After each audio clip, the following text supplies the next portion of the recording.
Hello friends, मैं Vaishali Agarwal फैश2 consultancy में आप सभी का बहुत बहुत स्वागत है।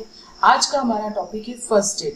अगर हम इमरजेंसी प्लानिंग बना रहे हैं, डिजास्टर मैनेजमेंट प्लान बना रहे हैं, किसी भी जगह का, school, college, shopping mall, hotels, high rise buildings, industry, hazardous industries, या फिर हम बना रहे हैं इसके लिए प्लान, कॉर्पोरेट ऑफिस के लिए प्लान, तो हमें उसमें फर्स्ट एड के लिए क्या रिक्वायरमेंट्स है वो भी हमें उसमें रखनी पड़ेगी।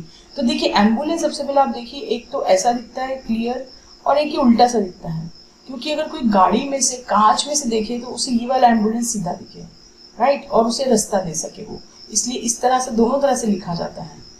एक हम डायरेक्ट दिखेंगे तो सीधा दिखेगा और ये उल्टा लिखा जाता है कांच में से देखने वालों के लिए। अब हम बात करते हैं फर्स्ट एड। फर्स्ट एड में क्या क्या होता है? फर्स्ट एड की अगर हम बात करें तो आपके पास ट्रेन पर्सनल होने चाहिए फर्स्ट एड ट्रीटमेंट के लिए। मैं आपको बात करूँ तो मेरे पास कई बार रिक्वायरमेंट्स आती है फर्स्ट एड ट्रेनिंग्स की, क्योंकि मैं फर्स्ट एड ट्रेनिंग भी प्रोवाइड करती हूँ सेंट जॉन्स और रेड क्रॉस दोनों की तरफ से। तो ये आती है कितने लोगों को ट्रेन करवाए, हम कितने लोग ट्रेन रखें। नॉर्मली ये प्रॉब्लम इंडस्ट्री के लोगों को आती है क्योंकि उनके पास बहुत सारे लोग होते हैं, मैन पावर बहुत होता है, हेड काउंट बहुत होता है, तो वो ये जानना चाहते हैं कि हम कितने लोगों को फर्स्ट एड ट्रेन करें।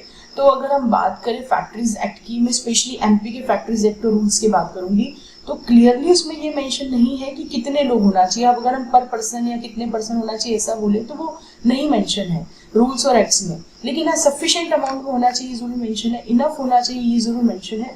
Now what is the definition of that enough, sufficient?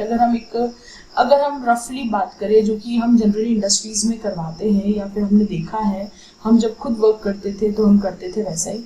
तो नॉर्मली अगर आपका हेड काउंट 100 है तो उसका 10% आपके पास 10 लोग होना चाहिए फर्स्ट एड ट्रेंड। अगर आपका हेड काउंट 200 है उसका 10% 20 लोग आपके पास जनरली फिर फर्स्ट एड ट्रेंड होना चाहिए। तो ऑन एन एवरेज या हम रफली अगर बात करें तो 10% से 15% एम्प्लॉयज आपके पास फर्स्ट एड ट्रेंड होना चाहिए। अब चाहे वो कॉन्ट्रैक्टर्स हो, रेगुलर एम्प्लॉयज हो, ऑन रोल नहीं हो, कैजुअल्स हो, जो भी आप अपने यहाँ कैटेगराइज बना के रखते हो उससे कोई फर्क नहीं पड़ता है, टोटल इतने परसेंटेज लोग होना चाहिए। और मैं इसमें एक चीज़ और क्लियर कर दूँ, अगर आपका प्लान तीनों शिफ्ट में वर्किंग है प्लस जनरल शिफ्ट भी है तो हर शिफ्ट में ट्रेंड पर्सनल होना चाहिए फर्स्ट एड, इंश्योर करना बहुत ज़रूरी है। हर शिफ्ट में आपको ट्रेंड फर्स्ट एडर होना ही चाहिए, क्योंकि नॉर्मली जब ऑडिट्स होते हैं प्लान्स में तो ये पॉइंट निकल कर आता है कि कितने नाइट शिफ्ट में कौन फर्स्ट एड ट्रेंड है आपके पास। हम क्या है, जनरल शिफ्ट वाले ज़्यादातर लोग को ट्रेनिंग दिलवा देते हैं, जनरल शिफ्ट के लोग हर शिफ्ट में नहीं आते हैं, हम फर्स्ट और सेकंड शिफ्ट कवर कर लेते हैं, कई बार नाइट शिफ्ट में कवर नहीं होता है। और मैंने ऑडिट्स में ये पॉइंट आते देखे हैं, नाइट शिफ्ट में first aid trend person available नहीं था। अच्छा, इसका भी एक इलाज है, आप लोग जब भी फर्स्ट एड ट्रेनिंग अपने यहाँ करवाएं तो आप लोग सिक्योरिटी पर्सनस को जरूर ट्रेनिंग करवाएं, क्योंकि सिक्योरिटी वैसे भी इमरजेंसी सर्विसेज हैंडल करते ही हैं। ज़्यादातर जगह emergency control centre security office में ही होता है, और सिक्योरिटी हर जगह वैसे भी अवेलेबल है, उन्हें हर इमरजेंसी वैसे भी हैंडल करनी ही होती है। तो आप कोशिश करिए कि सिक्योरिटी के लोगों को और कैंटीन के लोगों को आप फर्स्ट एड ट्रेनिंग करवाइए, क्योंकि ये वो जो डिपार्टमेंट है, ये दो डिपार्टमेंट रात को भी खुले रहते हैं, कोई ना कोई इसमें रहेगा ही अवेलेबल।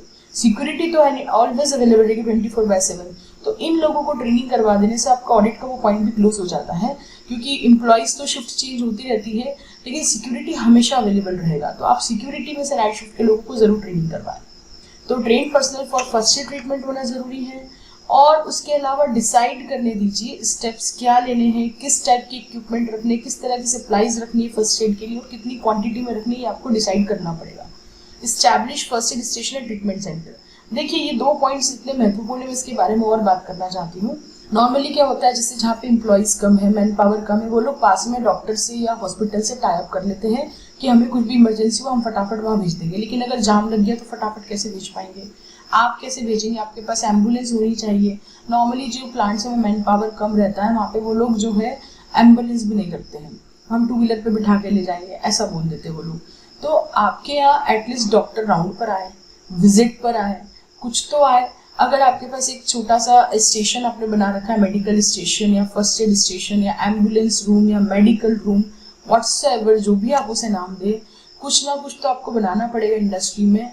वहाँ पर एक आपको नर्स बिठाने पड़ेंगे, फीमेल नर्स, मेल नर्स या जो भी है, या आपके डॉक्टर विजिटिंग पर आए, जो भी आपके पास, तो फिर उस हिसाब से आपके पास मेडिकल सप्लाईज होना चाहिए।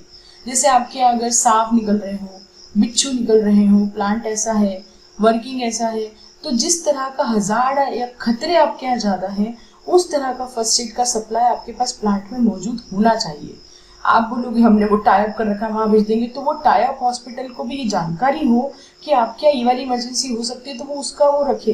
जैसे कि स्नेक बाइट होता है कहीं, तो इस स्नेक बाइट का एंटीवेनम्स भी आपके पास होना चाहिए, या फिर वो हॉस्पिटल में अवेलेबल होना चाहिए, ये आपकी इंश्योरिटी होना चाहिए, क्योंकि वो आपके यहाँ की हज़ार्ड के लिए रेडी है कि नहीं, टाई अप में वो चीज़ भी क्लियर होना चाहिए। तो इसीलिए ये सब चीज़ें आपको ध्यान रखनी पड़ेगी, इक्विपमेंट्स और सप्लाईज की आपके पास फर्स्ट एड है तो क्या है। जैसे मैं बताऊँ, मैं एक प्लांट में काम करती थी, तो वहाँ पर जो है वो हिली एरिया पे था, तो बारिश में सांप वगैरह निकलते थे। तो फिर अगर सांप काटता है तो उसका एक जो रेमेडी है वो है एक्टिवेटेड चारकोल। तो एक्टिवेटेड चारकोल हम लोग हमारे यहाँ फर्स्ट एड रूम में अवेलेबल रखते थे, राइट, ताकि अगर किसी के साथ ऐसा कुछ हो जाए तो हम डॉक्टर के साथ वो एक्टिवेटेड चारकोल भी भेज पाए, जहाँ भी हम उसको आसपास भेजेंगे, ताकि फटाफट ट्रीटमेंट हो पाए, हम इंश्योर करें। तो ये चीज़ मैं बताना चाह रही थी इसमें। तो आई होप आपको ये क्लियर हुआ होगा। हम जल्दी ही मिलते हैं नेक्स्ट वीडियो के साथ, तब तक के लिए धन्यवाद, थैंक यू।